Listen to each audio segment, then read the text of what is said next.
Olá, pessoal, todo mundo pronto para mais uma aula nesta nova semana aí que o Senhor está nos entregando.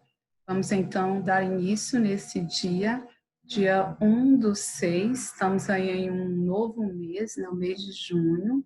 Vamos então continuar as nossas atividades.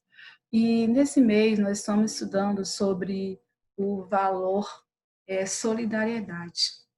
Estávamos falando sobre confiança e agora solidariedade. O que é isso? Ser solidário é dividir, é compartilhar, é sentir com as outras pessoas aquilo que elas estão sentindo, seja alegria, seja tristezas. Então vamos lembrar que solidariedade é dividir com os outros aquilo que nós temos, ok? Nesse novo tema, nós temos aí um novo versículo da semana que diz que a alma generosa prosperará e aquele que atende também será atendido, que está em Provérbios 11:25.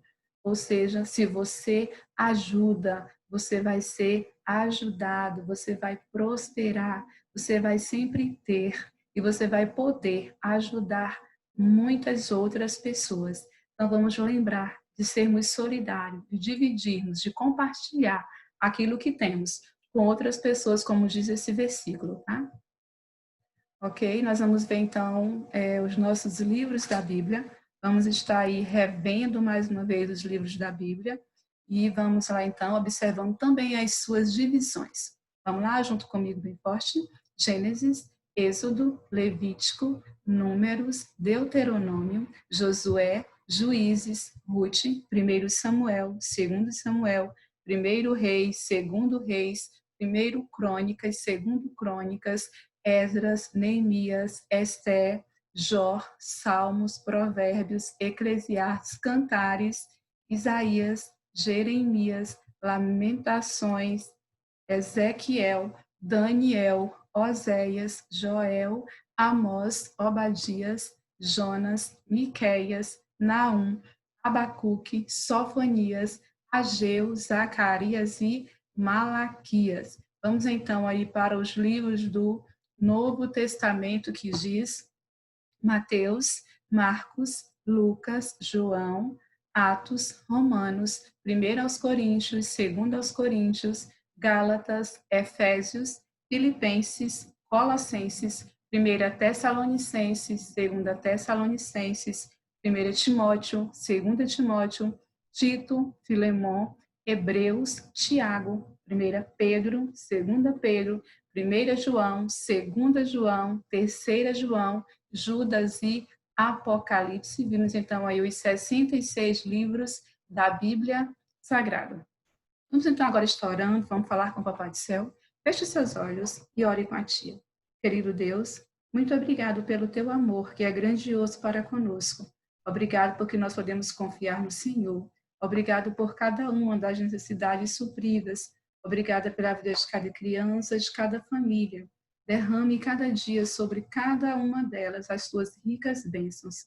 Nos dê uma boa aula e nos ajude a compartilharmos daquilo que o Senhor nos tem dado com as pessoas que precisam. Muito obrigado por tudo, no nome de Jesus. Amém. Ok, vamos agora então para o nosso momento da história. Nós vamos ver hoje, ouvir uma história de Amy que diz Amigos. Ela tem como título Amigos. Vamos lá então? Toda manhã, o galo Juvenal tinha de acordar os animais do sítio. É claro que o rato Frederico e o gordo Valdemar lhe davam uma mãozinha, pois amigos de verdade sempre ajudam um ao outro. Depois, eles pegavam a bicicleta atrás do celeiro e saíam pedalando pela manhã afora. Nenhum caminho pedregoso era obstáculo para eles. Nenhuma curva fechada atrapalhava seu passeio. Nenhuma poça d'água era funda a ponto de assustá-los. Eles paravam para descansar na beira do lago. Gostavam de pegar as pedras lisinhas e chatas do chão e apostar para ver quem acertava mais longe dentro do lago. Depois, brincavam de esconde-esconde até não poder mais. Um dia, o rato Frederico descobriu um velho barco entre os juncos. Eles decidiram tornar-se piratas, pois amigos de verdade sempre fazem as coisas juntos. O rato Frederico ficou no leme, o galo Juvenal se fez de vela e o gordo Valdemar funcionava como rolha. Ele tapava os buracos do velho barco com seu corpo enorme. Então lançaram-se à aventura. Em apenas um dia já tinham dominado toda a lagoa. Mas a fome chegou e trouxe os piratas de volta à terra. Para comer o quê? Primeiro, eles tentaram pescar, mas as iscas estavam um pouco nervosas e resmungavam tanto que espantavam os peixes. Então, eles foram colher cerejas e dividiram as cerejas assim: uma cereja para o galo Juvenal, uma para o rato Frederico e duas para o gordo Valdemar, que era o pirata mais faminto. O rato Frederico achou que assim estava direito, mas o galo Juvenal protestou. Por isso acabou ganhando também os caroços.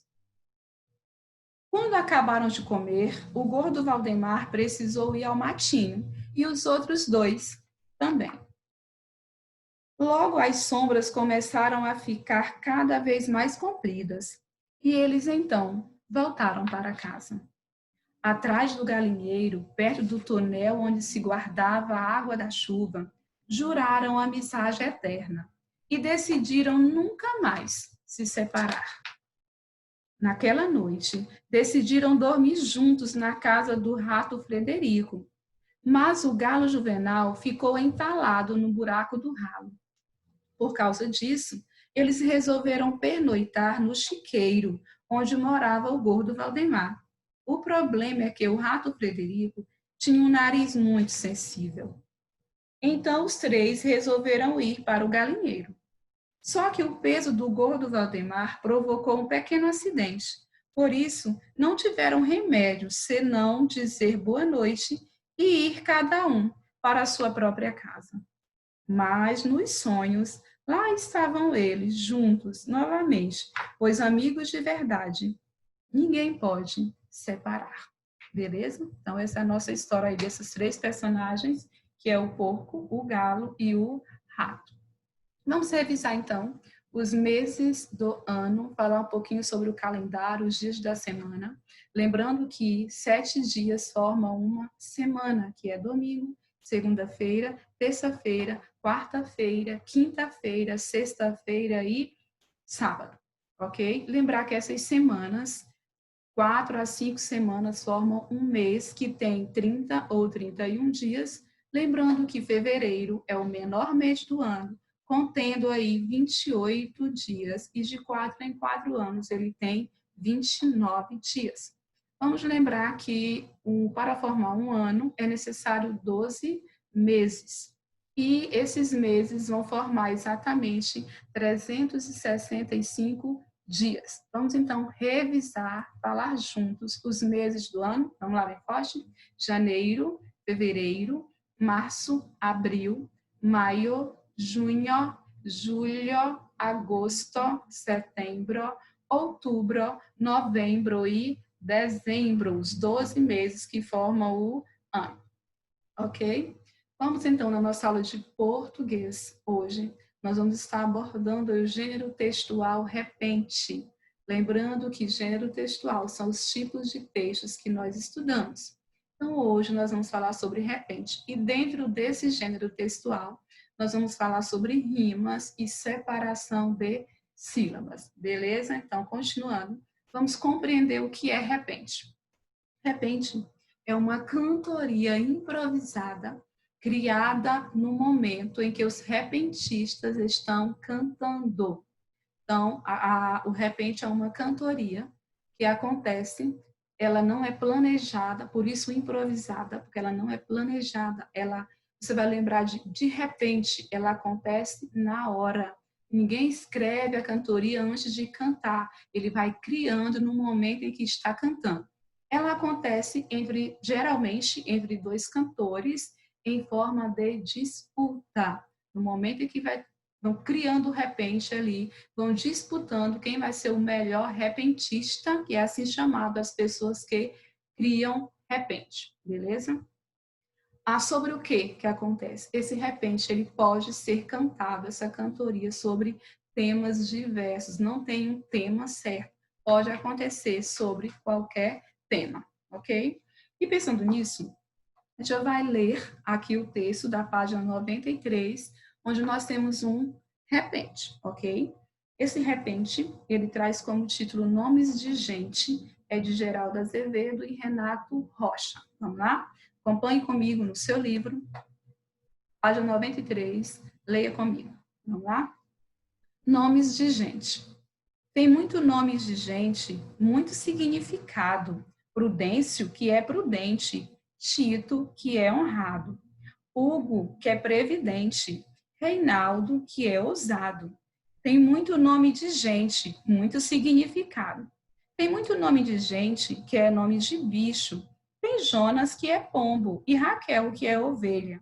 E tem Leon, que quer dizer leão. Com nome de bicho, tem uma porção. Dulce, que quer dizer que é doce. Lia, que é trabalhadora.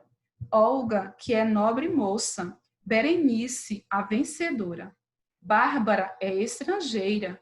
Estela, que é estrela. No meio de tantas belas, é Vera, que é verdadeira. Tem muito nome a gente, cantou somente um bocado. É muito nome de gente pro verso de pé quebrado. A gente fica contente se ninguém ficar zangado. Se nesse quase repente seu nome não foi cantado. Então nós temos aí um repente, que aqui não está completo, ele é bem maior, mas ele fala exatamente sobre o nome das pessoas, nomes de gente. Ok?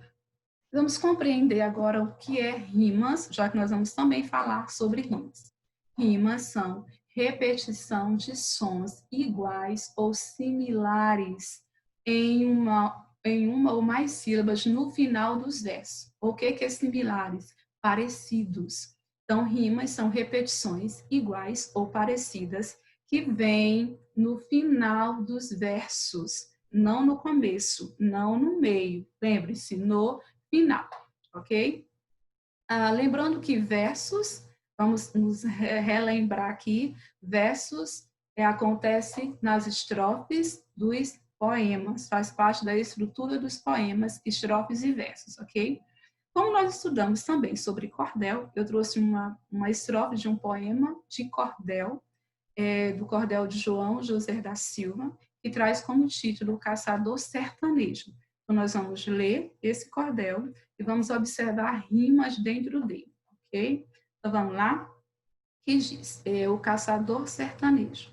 Vi rico casar com pobre, vi ouro jorrar sem dono, vi placas de diamantes, vi pérolas no abandono, vi a noite não ter trevas e o dia sofrer com sono. Beleza? Então, nesse poema, nós vamos observar palavras que rimam. Lembrando, rimas são sílabas iguais ou parecidas que vêm no final dos versos, ok? Então, vamos lá, o caçador sertanejo. O primeiro verso que diz, vi rico casar com pobre. O segundo diz, vi ouro jorrar sem dono. Aí, pobre e dono, rima. São parecidos? São iguais? Não. Então, esses dois versos nós não temos rimas. Continuando o poema, vi placas de diamantes, vi pérolas no abandono. Abandono rima com diamante, rima com dono, rima com pobre? Então, muito bem, vai rimar com dono. Próximo verso diz, vi a noite não ter trevas e o dia sofrer com sono. Então, nesse poema, nós temos aí, nesse cordel, nós temos aí 3 palavras que rimam: dono, abandono e sono. Beleza? Então, lembrando que rimas vêm no final dos poemas, são sílabas iguais ou bem parecidas. Beleza? Nós temos agora a leitura de um poema que está no seu livro, na página 95. Acompanhe comigo a leitura desse poema, lembrando que ele tem como título Pomar. Pomar, o que é pomar? Por que pomar? Pomar é um local, é um espaço onde ele é reservado para plantar muitas frutas. Então, pomar é um local onde se plantam muitas frutas. Então, nós vamos falar de fruta nesse poema que traz esse título pomar. Acompanhe comigo. Banana, bananeira, goiaba, goiabeira, laranja, laranjeira, maçã, macieira, mamão, mamoeiro, abacate, abacateiro, limão, limoeiro, tomate, tomateiro. Então, ele vai falar exatamente aí como se chama o pé de cada fruta. A bananeira é o pé, é a árvore, a planta que dá banana, beleza? Então, vamos observar dentro desse poema agora, nós vamos observar as palavras que rimam. Já te separou aqui. Primeira parte dele, nós temos aí banana, bananeira, goiaba, goiabeira, laranja, laranjeira, maçã, macieira. Então, nós temos aí palavras que rimam, bananeira, goiabeira, laranjeira, macieira. São palavras que terminam com eira, tem as sílabas repetidas, iguais, no final dos versos, ok? E na outra parte nós temos mamão, mamoeiro, abacate, abacateiro, limão, limoeiro, tomate, tomateiro. Nós temos também aí palavras que rimam, mamoeiro, abacateiro, limoeiro, tomateiro, beleza? Então, o primeiro grupo, elas terminavam com eira e o segundo grupo com eiro. Então, nós temos várias palavras que rimam nesse poema com o tema de pomar. Beleza? Vamos ver agora, então, separação de sílabas. Pegando algumas palavras, nós vamos ver, observar como que acontece essa separação de sílabas. Lembre-se, sílabas são os pedacinhos que formam as palavras. Todas as palavras são formadas por pedaços que são chamados de sílabas. Lembrando que elas podem ter uma única sílaba, que nós chamamos de monossílaba. Elas podem ter duas sílabas, que nós chamamos de sílaba. Elas podem ter três sílabas, que nós chamamos trissílabas. Elas podem ter quatro sílabas, que nós chamamos de polissílabas.